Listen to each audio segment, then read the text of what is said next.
Kung may katanungan sa batas, sasagutin niya yan. Narito na, kapuso sa batas, Attorney Gabby Concepcion. Teka, parang may mga kasama siya. Attorney, good morning.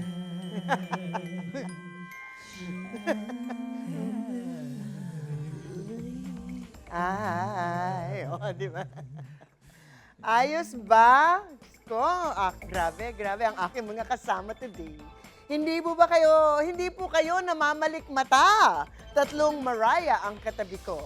Kung nagtataka kayo kung bakit ko sila kasama, ay ang pag-uusapan kasi natin ngayon, yung paggamit umano ng doppelganger o body double na talagang trendy ngayon. Pero sila, for fun only, at ang huhusay nila, di ba? I would like to thank you, girls. Maraming salamat sa inyo.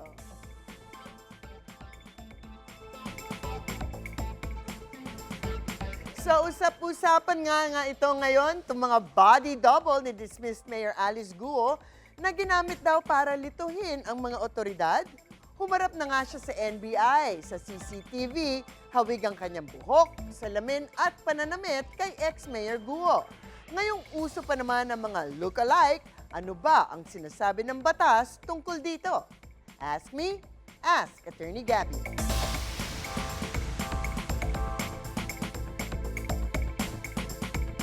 Attorney, sa panahon ngayong parang ang dali ng magaya ang itsura, paano kung may nagpanggap na ikaw nang hindi mo alam? Ano pong habol mo? Well, depende yon. Depende kung bakit at kung nagkaroon ba ng pinsala, perwisyo, paninira o damage sa inyo.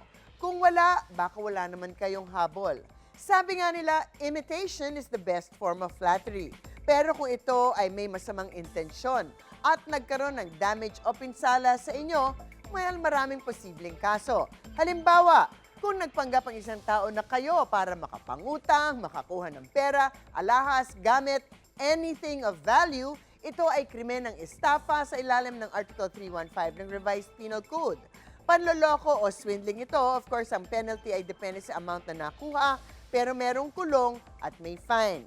Ngayon naman, kung merong nagpanggap bilang kayo at siya ay pumirma ng isang dokumento gamit ang pangalan ninyo, ito naman ay falsification of a document by a private individual. Of course, kung ang paggamit ng inyong identity at inyong pangalan ay ginamit online para manloko, gumawa ng kalokohan, manlait, magnakaw, at iba pang malisyosong activity, ito naman ay isang kaso ng identity theft. Isang cybercrime na pinarurusahan sa ilalim ng Republic Act 10175 o ang Cybercrime Prevention Law na may posibleng kulong na hanggang 12 years at fine na hanggang 1 milyong piso.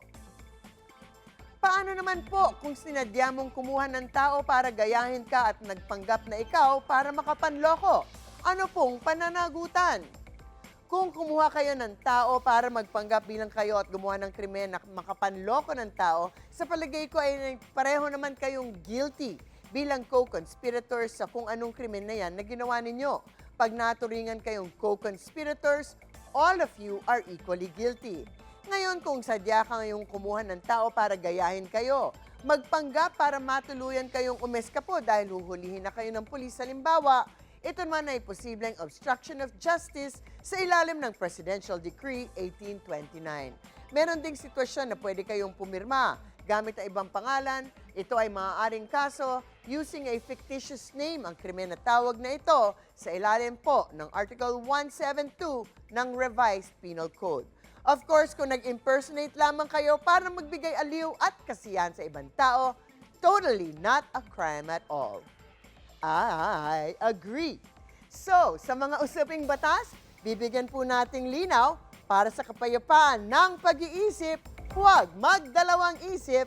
Ask me, ask Attorney Gabby.